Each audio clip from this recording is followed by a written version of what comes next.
27 tahun mendatang, dunia dihadapkan pada tantangan besar, yaitu jumlah populasi penduduk.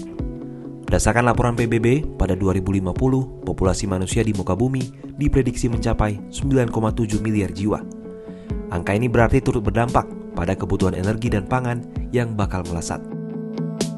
Untuk menopang kebutuhan pangan, optimalisasi sektor pangan menjadi kunci. Adapun salah satu sendi keberhasilan pertanian tertumpu pada ketersediaan pupuk. Terkait produksi pupuk, Indonesia memiliki pabrik pupuk terbesar di ASEAN, yang juga peringkat ke-6 di kawasan Asia Pasifik. Pabrik ini terletak di Pulau Kalimantan, tepatnya di Kota Bontang, Provinsi Kalimantan Timur. Pabrik yang dibangun sejak 1977 ini adalah milik PT Pupuk Kaltim Timur atau PKT. Pabrik ini dibangun berkat melimpahnya cadangan gas alam di Bontang. Gas alam merupakan bahan baku utama pembuatan pupuk. Sederhananya, pabrik ini bekerja dengan memproses gas alam menjadi bentuk cair untuk kemudian dipadatkan menjadi berbagai jenis pupuk. Di kawasan industri seluas 409 hektar ini berdiri 13 unit pabrik. 5 pabrik pupuk amoniak berkapasitas 2,74 juta ton per tahun, 5 pabrik pupuk urea berkapasitas 3,43 juta ton per tahun, dan 3 pabrik pupuk NPK berkapasitas 300.000 ton per tahun.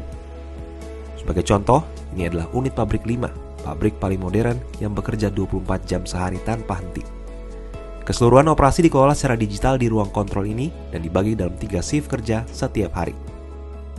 Direktur Utama PKT Rahmat Pribadi pada 23 Juli 2023 menegaskan bahwa kontribusi pupuk terhadap sektor pertanian di era modern begitu besar. Pertanian modern tidak mungkin kita berbicara pertanian tanpa berbicara pupuk. Peningkatan produktivitas pertanian itu membutuhkan pupuk. Jadi keberadaan kita yang sebesar itu tentu kontribusinya pada ketahanan pangan nasional sangat signifikan. Kapasitas produksi PKT tersebut jika disetarakan sama dengan 63% kebutuhan tahunan pupuk nasional. Sebagai contoh, saat ini kebutuhan pupuk nasional urea 6 hingga 7 juta ton per tahun. Adapun total produksi pupuk urea PKT sekitar 3,4 juta ton per tahun. Oke, kebutuhan kita sekarang untuk urea sekitar 6-7 juta ton, produksi pupuk Kaltim ini 3,4 juta ton. Sehingga kita cukup signifikan. Masih ada lagi sister company kita kan, jadi kita masih bisa ekspor. Sekitar 70% produk PKT ini difokuskan untuk kebutuhan dalam negeri, dan 30% sisanya diekspor ke berbagai negara. Hasil kinerja PKT terbukti moncer. Laba bersih perusahaan dalam 3 tahun terakhir terus meningkat. Perolehan laba PKT yang pada 2020 sebesar 1,81 triliun rupiah, setahun berikutnya atau 2021 naik lebih dari 3 kali lipat menjadi 6,17 triliun rupiah. Adapun pada 2022, pupuk Kaltim kembali mencatat lonjakan laba bersih lebih dari 2 kali lipat menjadi sebesar 14,59 triliun rupiah. Nah, 2050 dengan sekarang ini nggak lama. Sementara membangun pabrik itu membutuhkan waktu. Oleh karenanya, pupuk Kaltim secara aktif menggunakan keuntungan yang sudah diperoleh dari operasi yang ada untuk mengembangkan ke depan. Kalau penduduk dunia udah 10 miliar, lebih dari 10 miliar, sementara bumi ya tidak berubah besarnya, maka pasti terjadi perebutan sumber pangan. Nah, pupuk Kalimantan Timur mengambil posisi sebagai leading sector untuk bisa mengamankan kebutuhan pangan untuk Indonesia ke depannya. Buat pupuk Kalimantan Timur, ketahanan pangan ini soal mati hidupnya bangsa. Karena ini soal mati hidupnya bangsa, kita tidak bisa melihatnya itu jangka pendek. Kita harus benar-benar melihat ke depan. 2045, 100 tahun Indonesia merdeka.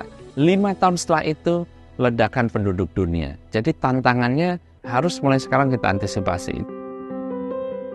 Laba dan kinerja yang sudah baik tak membuat PKT berpuas diri. Kedepan, PKT berencana mengekspansi bisnis dengan membangun pabrik pupuk di Timur Nusantara, tepatnya di Fakfak, Papua Barat. Jadi kita diamanahkan oleh pemerintah untuk membangun pabrik pupuk di Papua Barat. Kenapa di Papua Barat? Karena di Papua Barat itu punya sumber gas yang luar biasa. Kita semua memahami selama 10 tahun terakhir ini pemerintah selalu mendorong hilirisasi. Pak Jokowi di mana-mana tidak menginginkan sumber daya alam kita itu diekspor dalam bentuk mentah, diolah di luar negeri kemudian diimpor kembali ke Indonesia. Beliau menginginkan peningkatan nilai tambah itu terjadi di Indonesia. Sehingga gas yang ada di Papua Barat, yang selama ini sebagian besar diekspor dalam bentuk gas, ini nanti akan kita kembangkan dalam bentuk pupuk. Mulai 2023 ini, PKT mulai mempersiapkan pembangunan agar pada 2028 nanti pabrik sudah mulai berproduksi. Rencana pembangunan pabrik pupuk di Fakfak ini pun masuk dalam proyek strategis nasional. Pabrik yang kita bangun itu adalah industri yang inklusif. Industri di mana partisipasi masyarakat itu bukan diharamkan tapi diharapkan. Dan keberadaan industri yang memberikan manfaat, bukan memberikan musibah.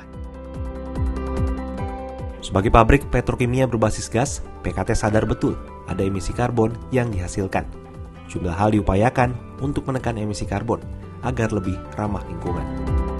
Pupuk Kaltim ini memposisikan dirinya sebagai pelopor transformasi hijau industri petrokimia berbasis gas alam. Nah, sudah banyak yang kita lakukan.